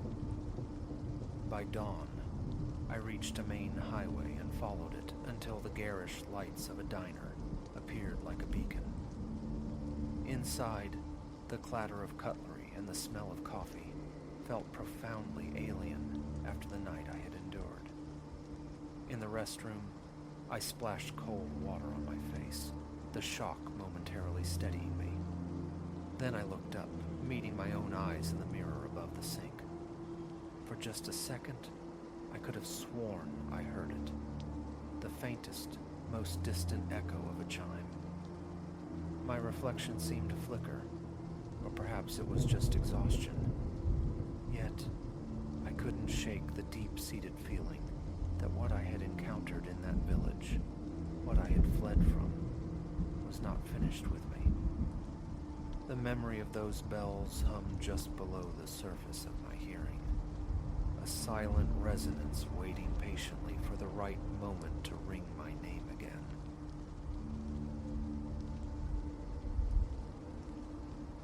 His neighborliness was a mask. I see that now. A carefully crafted facade that crumbled the moment I saw the pinprick of crimson light winking from the depths of my bedroom vent. That minuscule gleam seemed to pulse with a mocking awareness, a silent, steadfast observer of intimacies I'd believed were mine alone. A visceral crawl feathered across my skin. How long, I wondered. How long had the watching persisted? It commenced 3 months prior when Silas arrived, settling into the house adjoining mine, like ivy taking root. His greetings were effusive, waves flung from his driveway with a studied casualness, offers of assistance with the garden delivered too readily. The nocturnal hours he kept, glimpsed pacing his own yard under the moon's cold eye, I'd dismissed. Shift work, I'd reasoned, deliberately smoothing over the faint prickle of disquiet his focused gaze sometimes ignited. One twilight, while I coaxed life into my wilting hydrangeas, Silas materialized at the edge of my lawn, a plate of still warm biscuits extended. "A little something," he murmured, his smile a curious curve that never quite crinkled the skin around his eyes. "Keeps the shadows at bay. The baking." His gaze snagged on mine, held a fraction too long, a silent pressure that made the humid air feel thick. I offered thanks, masking the unease tightening my chest. Weeks bled into one another, marked by faint dissonances. A novel repositioned on the nightstand, spine infinitesimally shifted. A framed photograph canted at an unnatural angle. Whispers of displacement, too slight to name, yet persistent enough to fray the edges of my certainty. Then, the susurrations began within the walls. Faint, dry rustlings, like insects scrabbling behind the plaster. Sleep became a shallow pool I couldn't sink into, jolted awake by phantom creaks, the conviction of presence palpable in the empty rooms. Friends murmured about paranoia, the groans of an aging structure, but an internal compass screamed that something was profoundly, terrifyingly amiss. One pre-dawn darkness, the unmistakable groan of a floorboard underfoot shattered the silence. I lay rigid, breath trapped in my throat, tracking the sound's stealthy pilgrimage down the hall, pausing just outside my door.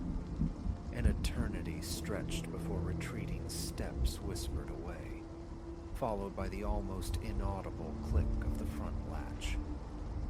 Morning light brought the shaky insistence it was merely a nightmare, a figment conjured by exhaustion. Until, dressing, my gaze snagged on the ventilation grill high on my bedroom wall. Something was off. A chair provided unsteady purchase. Peering closer, my breath hitched. Nestled behind the metal slats, mocking my sanctuary, was the obsidian gleam of a miniature lens.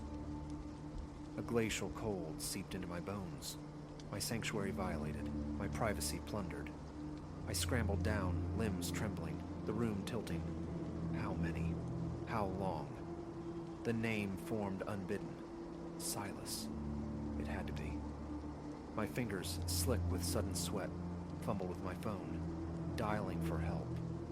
While the sirens wailed their distant approach, a frantic scavenger hunt commenced.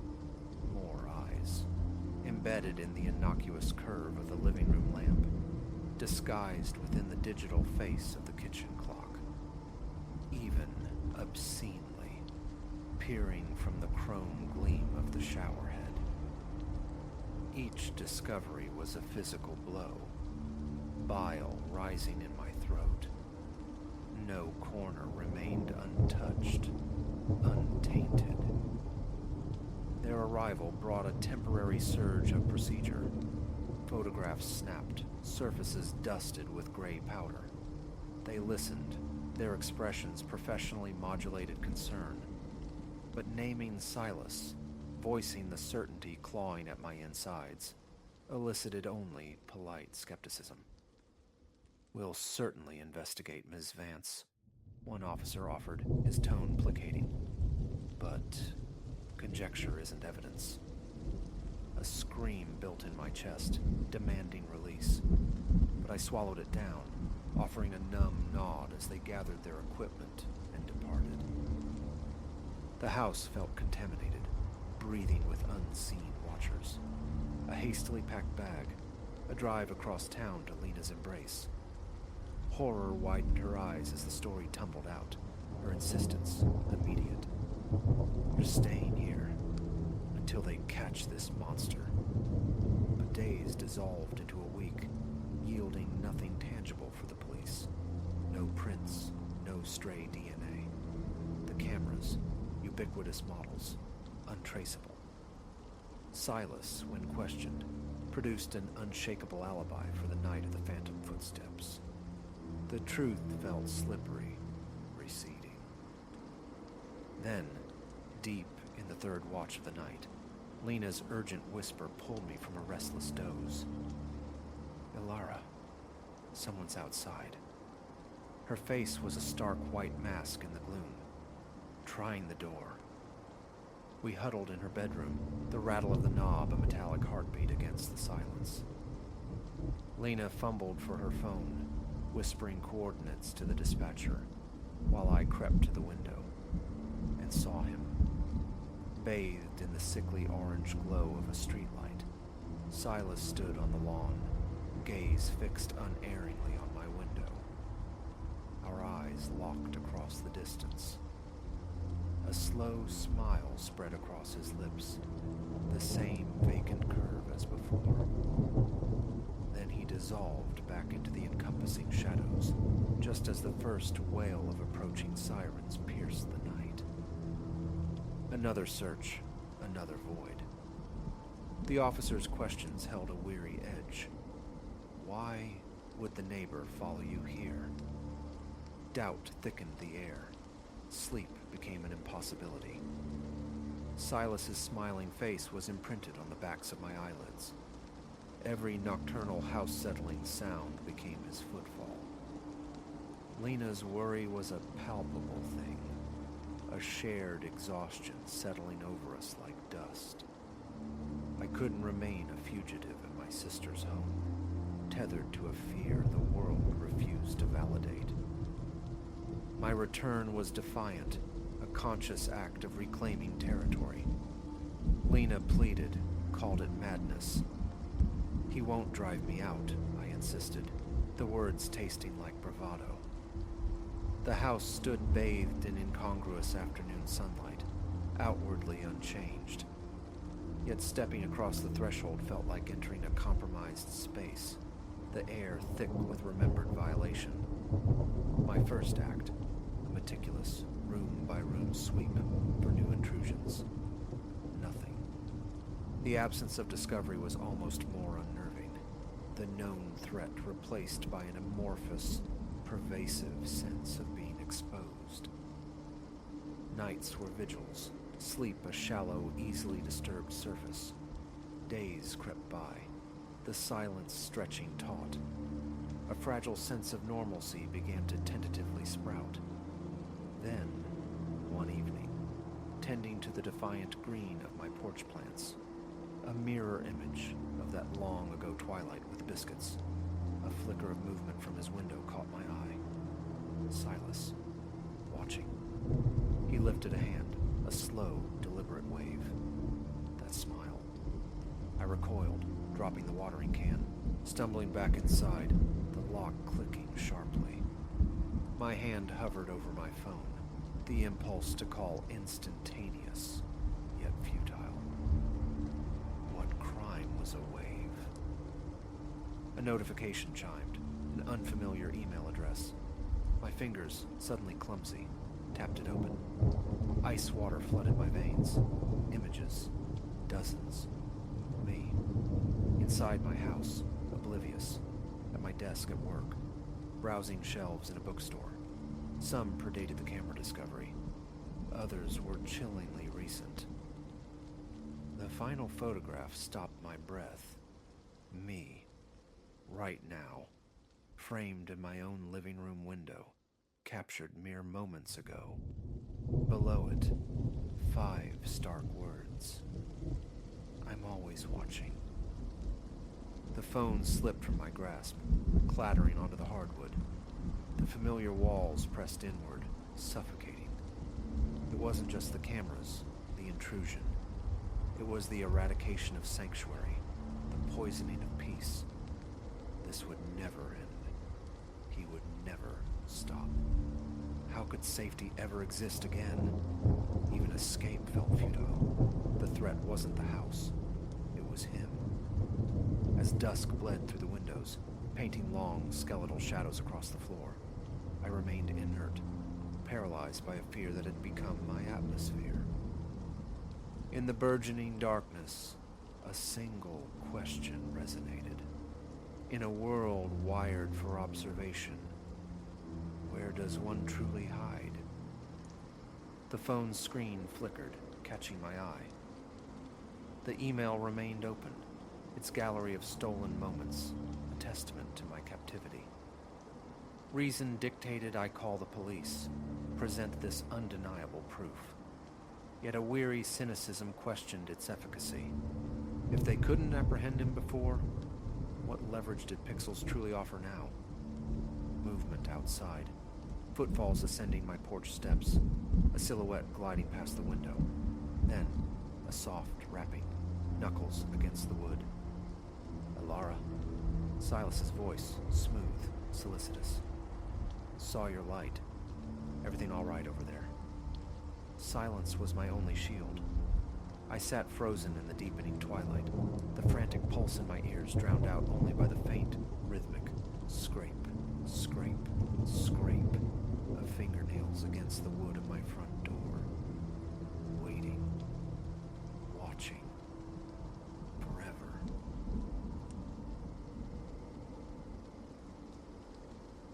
A constriction seized my chest the moment my boots touched the ground outside the car.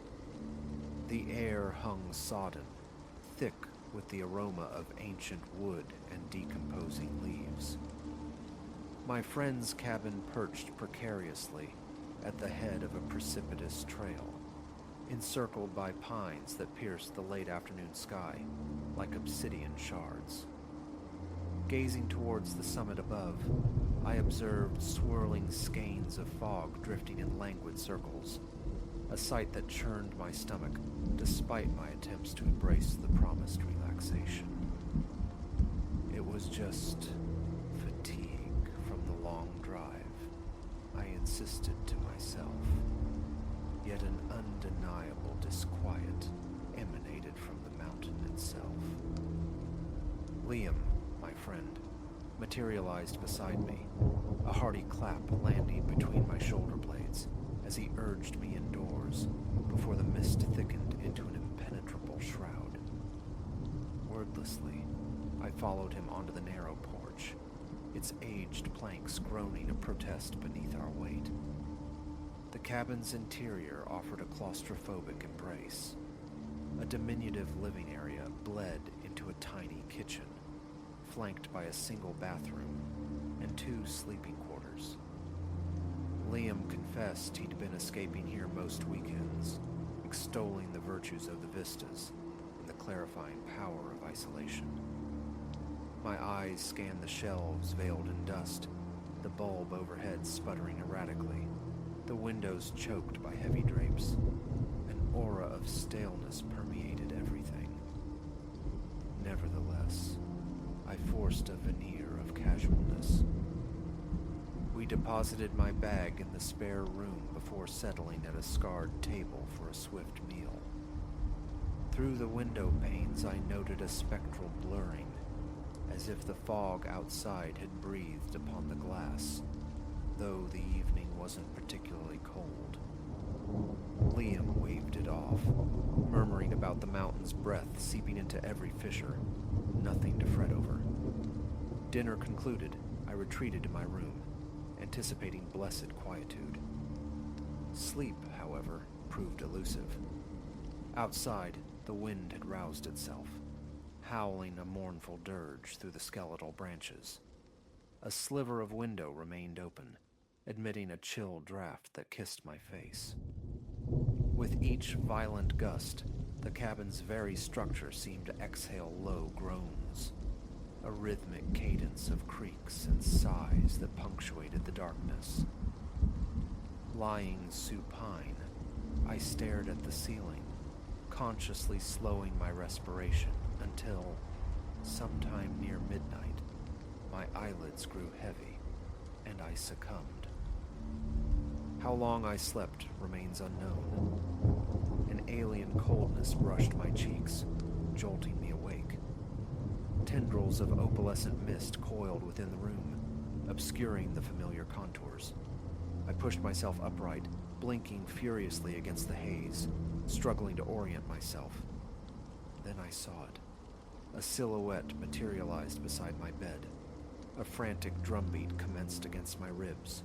My mouth turned instantly to parchment. It possessed the unmistakable form of person, utterly motionless. A strangled gasp was the only sound I could summon, frozen by a paralysis that rooted me to the spot. The shape remained dark, yet I could discern the slope of shoulders, the curve of a head, the stillness of arms held rigidly at its sides. A silent sentinel. Raw terror clawed at my throat, silencing the scream that yearned for release. My hands trembled violently, a cold sweat beading on my brow despite the glacial air. With fumbling, desperate movements, my fingers scrabbled for the lamp switch on the nightstand. A click, a flood of light, and in that stark glare, the presence evaporated. The fog lingered, a swirling gauze, but the space beside my bed was undeniably empty. Perched on the mattress edge, I rubbed my eyes, the frantic pounding in my chest echoing in my temples. A trick of the light, I reasoned frantically. A hypnagogic hallucination born of exhaustion, altitude, humidity, anything but reality.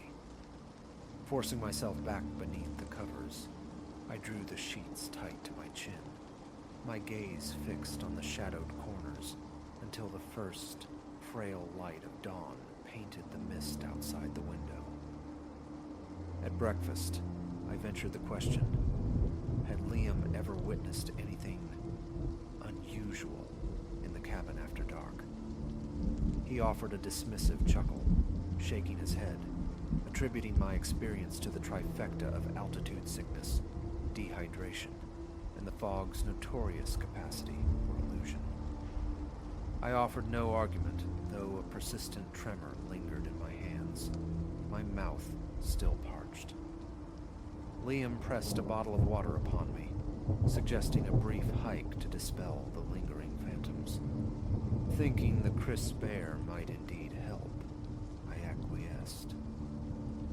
We embarked on a slender trail snaking through the pines, our steps silenced by a thick carpet of fallen needles. The mist eddied around us in capricious patches, sometimes swirling at our ankles like phantom tides before lifting into the dense canopy.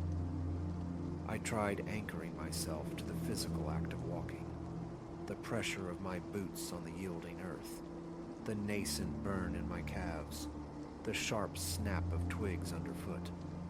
Yet the wind persisted, whipping the fog into unpredictable whirls, and each upward glance towards the shrouded peaks tightened that familiar vice around my chest. After perhaps an hour's trek, the path spilled into a small clearing, a vantage point reputed for its breathtaking panorama. Today, however, yielded only shifting, impenetrable layers of white. as if we stood upon a precipice overlooking an abyss of swirling vapor. The wind howled, rendering the world beyond a few feet invisible. Liam declared it time to retreat, jesting about the futility of seeking views in such weather. I nodded mutely, my attention snared by a sound, a faint susurrus reaching me, like whispers carried on the wind, emanating from the fog-bound depths surrounding us. It was too indistinct to decipher words, yet possessed an undeniably human quality, the murmur of a distant, unseen crowd. "Did you hear that?" I asked Liam. He merely shrugged, attributing it to the wind's mimicry among the pines, amplified by the dense fog. I attempted to dismiss it, but as we retraced our steps, the whispers coalesced, swelling into a disembodied chorus of overlapping lamentations. Not loud, but chillingly clear, raising the hairs on my neck. A sideways glance confirmed Liam's apparent oblivion, his focus solely on navigating the path. My stomach revolted. A clammy sweat broke out across my skin. My pace quickened involuntarily. Liam inquired if I was all right. A curt nod and a mumbled affirmative were all I could manage, masking the panic blooming within my chest. Reaching the cabin felt like crossing a finish line. I practically bolted inside. The heavy thud of my heart resonated in my ears. Once indoors, a measure of relief washed over me. Even the cabin's musty air felt like a sanctuary compared to the boundless, whispering fog outside. Liam offered coffee, an offer I readily accepted. Seated again at the worn table, he switched on an old radio perched near the window. Static wrestled with a faint signal, a distant voice discussing an approaching storm front, mere background noise against the insistent replay of those ethereal voices in my mind. Real or imagined? The question echoed unanswered. That afternoon, Liam attempted levity, suggesting a visit to a nearby waterfall. I demurred, citing a need for rest, and he departed alone.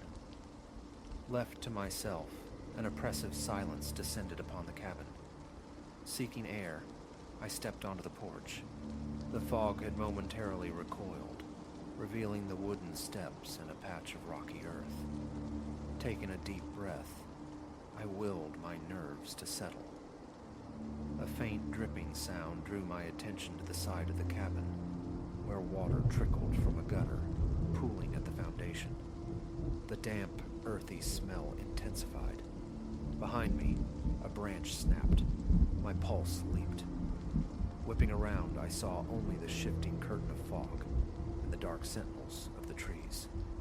Yet, the unnerving sensation of being watched prickled my skin. My shoulders tensed, teeth grinding.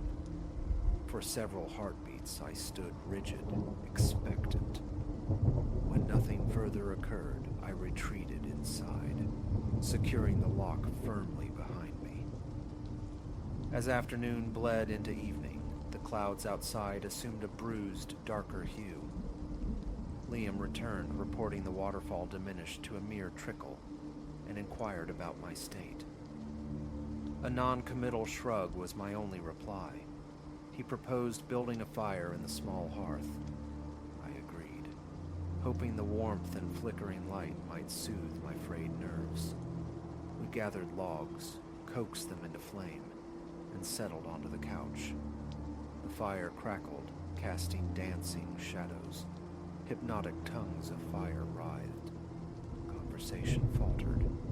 Watching the flames offered a fleeting moment of normalcy, but with the sunset, the fog returned, pressing against the panes, transforming them into luminous, blind eyes. The temperature plummeted. Liam bid me good night and retired to his room. I lingered by the fire's dwindling warmth, before resolving, finally, to face my own room again. It felt colder than before. I ensured the window was latched tight. Despite my efforts, I saw it, a sinuous ribbon of mist bleeding beneath the door. My heart rate accelerated. I jammed a towel against the threshold, a futile barrier. My throat felt constricted. Leaving the lamp on this time, I slid beneath the covers, the musty scent of damp fabric already in the air. Sleep was unthinkable. I lay rigid, listening to the frantic rhythm of my own breath, eyes scanning the darkness. An hour, perhaps more, passed. Then, the familiar chill returned, brushing my face. The towel at the door was saturated, and fog drifted freely into the room. I sat bolt upright. At the foot of my bed stood 3 static forms, motionless. Their contours wavered slightly within the pervasive haze, yet seemed more substantial than the previous night's apparition. My stomach twisted violently. A surge of hot adrenaline coursed through me. The pressure in my chest intensified, stealing my breath. The coppery tang of fear flooded my mouth.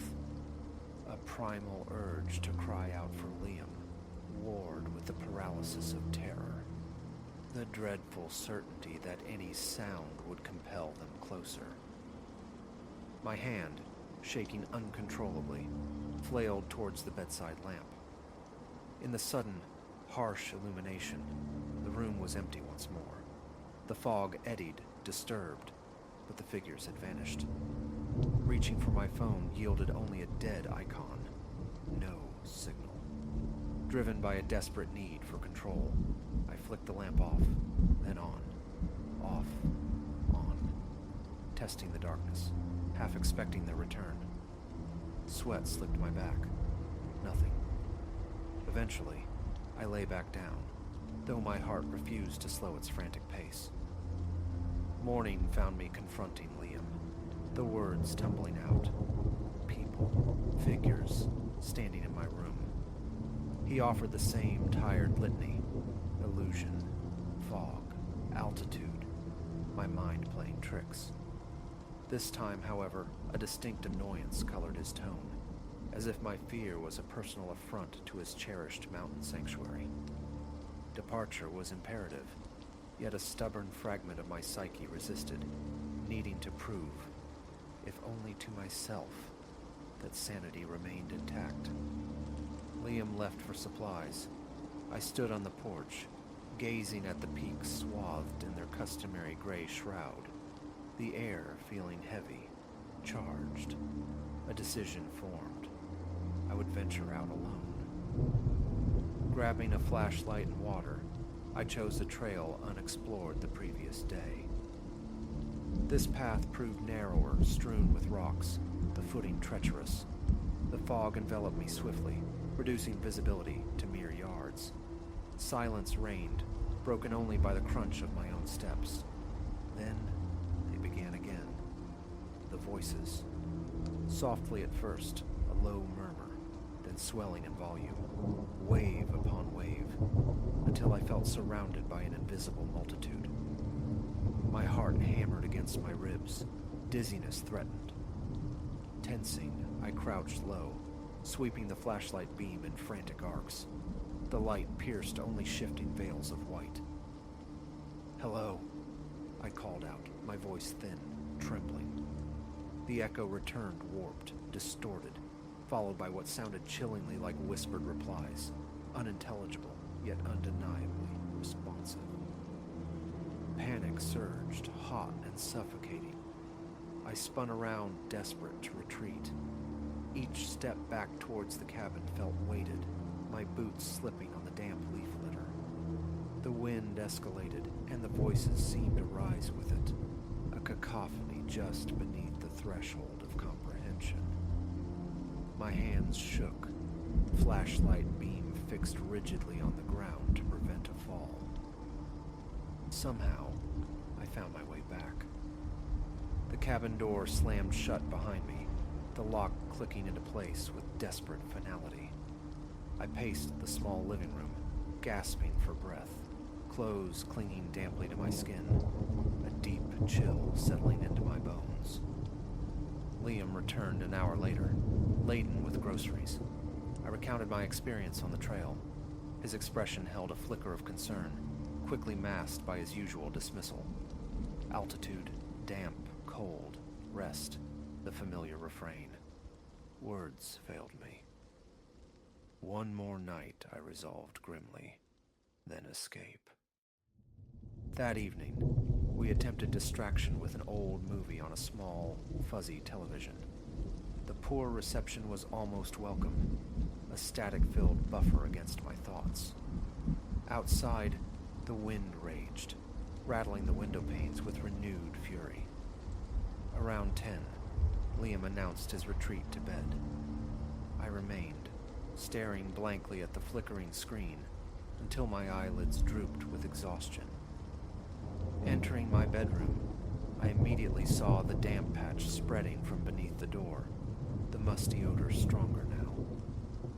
I checked the window lock again, wedged a fresh towel against the threshold, changed into dry clothes, and crawled under the covers, leaving the lamp burning defiantly. I focused on regulating my breathing, my eyes stinging from sleeplessness. Eventually, I must have drifted off. My eyes snapped open. The lamp still glowed, but the room was now thick with fog, a palpable entity. The cold caressed my face, and they were back. Closer this time. 2, at least, standing motionless, their outlines sharper, more defined than before, barely an arm's length from the bed. My scalp prickled, my chest seized as if gripped by an icy hand. Thought dissolved into pure, primal panic. My hand scrabbled for the lamp switch, clumsy with terror, missing it on the first try. Click. Darkness. Vanished. Click. Light. Gone. My breath came in ragged, painful gasps. Sleep was now an impossibility. I sat huddled under the blanket, eyes wide, glaring into every corner, waiting, expecting, until the gray light of dawn finally seeped through the misted window. By morning, my eyes were bloodshot, my limbs leaden with fatigue and fear. I'm leaving, I told Liam, the words flat, final.